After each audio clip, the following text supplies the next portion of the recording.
Tapi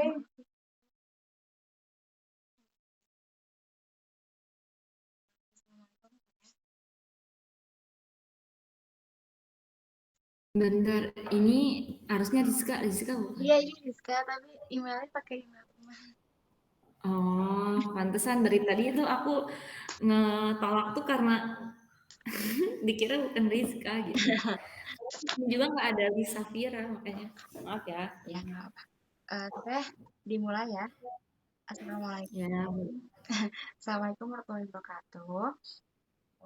Waalaikumsalam warahmatullahi wabarakatuh. Sebelumnya terima kasih sudah menyempatkan untuk untuk mempersingkat waktu langsung mulai pertanyaannya Kak. Ya, Langsung mulai ya. Pertama, menurut Teh bagaimana menjadi ini sorry kurang jelas. oh kurang jelas. Kamu mungkin Nah, kamu coba dekat aja. suaranya oh iya. Eh, Nah, ini. menurut Teteh gimana bagaimana menjadi ketua himpunan yang baik? Oke, pertama menurut aku ini jadi namanya Rizka ya. Halo Rizka, perkenalkan aku Aina dari IPSI angkatan 2020. Sekarang jadi Chief of Executive Board di SPI.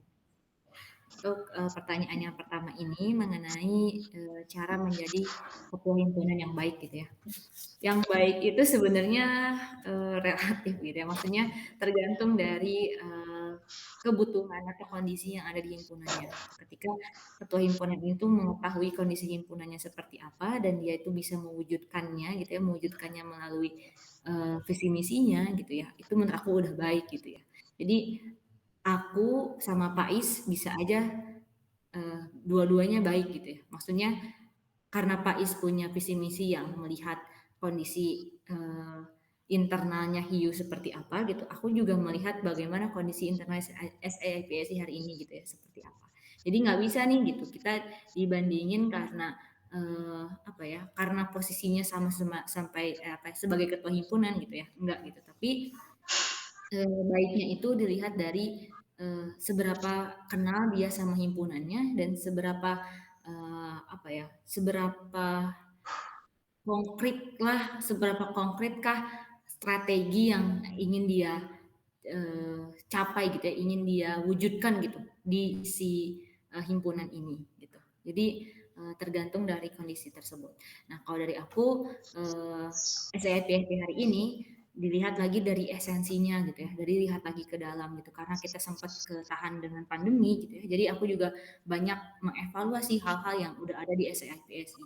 Dimulai lagi dari pertama administrasi karena itu yang paling esensial gitu ya di dalam satu organisasi. Mulai dari situ gitu ya. Jadi ketika kita lebih melihat ke dalam organisasi yang kita punya gitu ya, kita bisa lebih mengenal organisasinya yang pertama karena ketika teman-teman kerja di satu organisasi gitu ya, itu teman-teman tuh harus tahu dulu gitu area yang teman-teman akan tinggali lah gitu. Jangan sampai asal masuk teman-teman nggak tahu gitu kondisinya seperti apa. Jadi lebih lagi bebenah, ngebongkar lagi isi yang ada di dalam SIPSI, diorek-orek lagi ya sampai akhirnya banyak banget PR-nya numpuk gitu ya sampai hari ini. Padahal itu cuma untuk urusan administrasi aja gitu. Dan masih banyak hal-hal lain yang belum di ini gitu. Jadi pertama lihat lagi gitu ya. Intinya organisasi itu kayak sebagai rumah gitu ya yang harus bisa kenali gitu lingkungan sekitarnya itu. Jadi seberapa kenal sih gitu sama organisasinya dan eh, seberapa apa ya visi misinya seberapa relevan sih sama kondisi yang hari ini gitu. Itu sih menurut aku udah baik gitu menurut aku kayaknya. Oke, terima kasih. Saya mau lanjut ke pertanyaan kedua aja biar mempersingkat waktu. Eh, Pertanyaan keduanya, bagaimana cara Teteh membangun komunikasi yang baik dengan anggotanya? Kalau misalnya ada Oke. masalah tentang Ya. ya tuh gitu. Kalau komunikasi sebetulnya apa ya? Aku menguatkan dulu nih, membangun komunikasi yang kuat dulu dengan ketua departemen yang paling dekat gitu ya. urusannya gitu dengan ketua himpunan. Karena ketika itu udah bagus, ketika kita punya masukan itu mereka bisa dengan senang hati gitu ya untuk terbuka sama kita gitu ya, ataupun dengan senang hati untuk menyampaikan langsung kepada anggotanya. Itu yang pertama. Yang kedua baru akhirnya gitu ya ketika nanti dihadapkan dengan satu permasalahan, aku pengen tahu dulu dari ketua departemennya. Jangan aku misalkan tahu di situ ada masalah tapi ya udah gitu. Tapi tahu dulu nih ketua departemennya sebenarnya tahu nggak sih kondisinya gitu. Aku tanya dulu. Ketika itu udah diketahui dan tapi gitu ya mereka belum bisa menyelesaikannya, ada yang namanya lead bank. Aku serahkan dulu nih ke lead bank gitu ya. Silahkan lead bank ini ada permasalahan ini gimana nih step dari kalian. Aku tetap komunikasi gitu sama mereka sama ngasih masukan. Silahkan selesaikan dulu oleh lead bank. Walaupun ya banyak gitu masukan dari aku yang dipakai sama mereka gitu ya. Pada akhirnya mah gitu. Tapi bukan aku yang turun secara langsung karena di sini setiap orang punya tanggung jawab, setiap orang punya tugasnya masing-masing. Jadi ketika lead bank itu belum selesai baru akhirnya aku yang turun secara ya misalnya ngobrol atau apa gitu ya. Nah, cuman organisasi ini tuh punya apa ya, punya tanggung jawab, punya divisi, punya bagian masing-masing. Jadi ketua yang apa ya, ketua yang baik itu tuh dia tuh tahu gitu harus kemana sih gitu ketika ada satu permasalahan gitu. Jadi nggak semuanya dipegang sama dia, nggak semuanya diselesaikan sama dia, tapi melalui bidang-bidang yang emang punya kepentingan di situ gitu, yang punya bukan kepentingan sih, punya tugas dan tanggung jawab di situ gitu. Jadi kita ngasih masukan aja ke situ dan silahkan diselesaikan dulu di situ.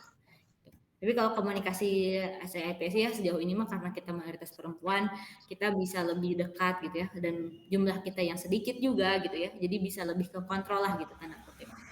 Nggak ada apa ya apa ya miskomnya suka adalah dikit ya karena mungkin teman-teman juga perlu adaptasi gitu dari online ke offline gitu ya. Banyak sering di WA tapi nggak respon. Nah, itu kan aku biasanya kayak silakan gitu teman-teman ketika ada masalah tuh jangan diselesaikan secara online terus gitu, tapi selesaikan secara offline. Datangin orangnya, ngobrol di situ masalahnya seperti apa gitu. Langsung diselesaikan saat itu juga.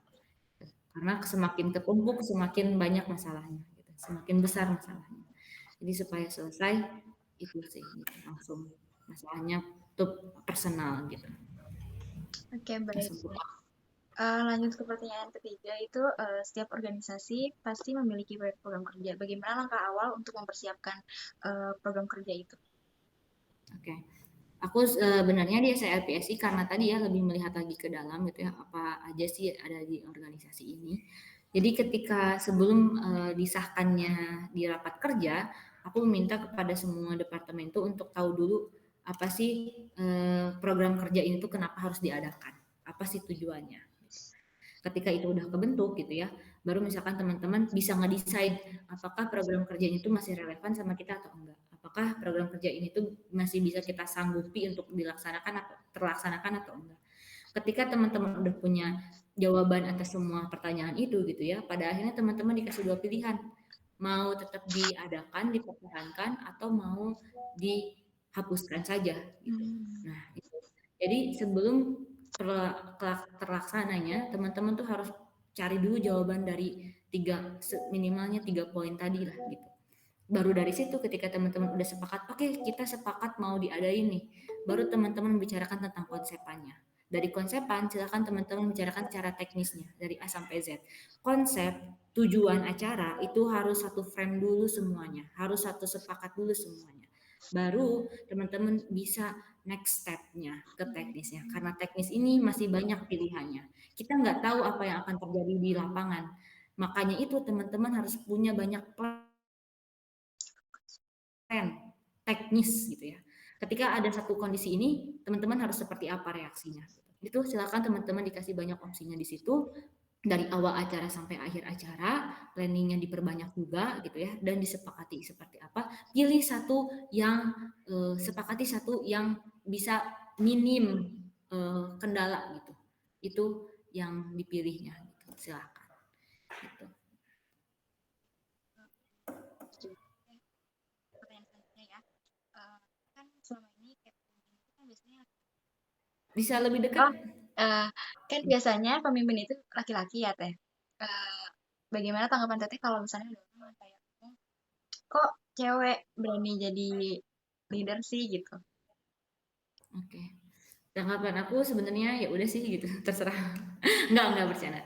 Sebenarnya gini, Eee, aku lebih banyak ke pembuktian aja sih gitu. Pembuktian bahwa kita juga punya kemampuan yang bahkan lebih gitu dari laki-laki. Ketika ada yang berpendapat demikian gitu ya, aku tanya aja gitu. Tanya maksudnya tuh kayak, maksudnya gimana gitu. Mereka tuh ngomong gitu tuh nggak akan berani di depan kita, pasti di belakang gitu ngomonginnya teh gitu. Ya udah gitu, maksudnya, eee, kenapa apa alasan dia harus jadi pemimpin? Apakah karena laki-laki aja gitu? Apakah teman-teman di sini tuh tahu gitu kemampuan dia itu seperti apa gitu kan? Makanya teman-teman tuh perempuan gitu ya, jangan sampai mati gitu, jangan sampai eh, hilanglah jiwa kompetitifnya tuh gitu. Ketika teman-teman aku aja ya, aku berangkat dari keresahan ada di SAIPSI. Kenapa SAIPSI itu harus seperti ini gitu? Masih banyak loh gitu hal-hal yang bisa lebih diimprove gitu. Ketika aku greget gitu ya, ya udah gitu aku buktiin gitu. Nih aku ingin mencapai apa ya, ingin mengubah ini tuh dengan visi misi yang A B C gitu misalkan. Kayak ini aku punya gitu. Ini hal satu periode itu ini ingin aku benahi ada di SIPSI. Buktikan, tunjukkan aja. Ketika teman-teman bisa membuktikan itu, bisa tunjukin, bisa show up, semua orang juga bisa respect gitu sama teman-teman. Orang-orang yang ngomongin laki-laki yang ngomongin kenapa ketua itu perempuan, di situ juga bisa langsung ya dapat gitu respect dari mereka gitu. Udah nggak bisa lagi lah gitu mereka ngomong kita gitu. Kayak ya udah gitu, sok ya buktiin gitu kalau misalkan karena dia laki-laki doang mah ya siapapun juga satpam FPMIPA dia bisa gitu jadi ketua himpunan gitu cuman gara laki-laki cuman gara-gara laki-laki gitu tapi ada hal lain gitu teman-teman tuh masih punya pikiran masih punya kreativitas masih punya hati masih punya pemikiran yang lebih hebat gitu dari laki-laki jangan cuman gara-gara aku mah perempuan aku mah cuma bisanya sampai sekretaris enggak bisa teman-teman jadi ketua jadi ya jangan didengerin lah gitu. Kalau teman-teman emang punya tujuan, teman-teman masih punya cita-cita gitu ya yang ingin dicapai di himpunan, silakan teman-teman wujudkan gitu. Dan bangun itu kayak satu sama lain tuh harus punya saling menguatkan gitu. Perempuan antar perempuannya itu harus saling menguatkan gitu. Untuk bisa sama-sama menggebrak gitu. Kalau perempuan gak bisa jadi pemimpin itu salah. Gitu. Teman-teman juga harus menjadi orang yang bisa mematahkan hal itu gitu, dan ngasih tahu ke semua orang yang ada di situ. Keren banget. Lanjut ke pertanyaan selanjutnya ya, Teh. Pertanyaan terakhir. Bagaimana peran ketua himpunan dalam menjalankan program kerja baik sebelum, sesudah, dan sedang dilaksanakan? Oke, simpelnya sih ketika di program kerja aku nggak banyak secara langsung turun tangan ya. Banyaknya lebih ke mengawasinya, ngasih masukan, juga ngasih pendapat gitu ya, ataupun pandangan gitu baiknya seperti apa, dan mengawasi kalau pada akhirnya gitu ya di pelaksanaannya tuh ada yang melanggar aturan dan sebagainya gitu. Jadi enggak secara langsung turun tangan. Silakan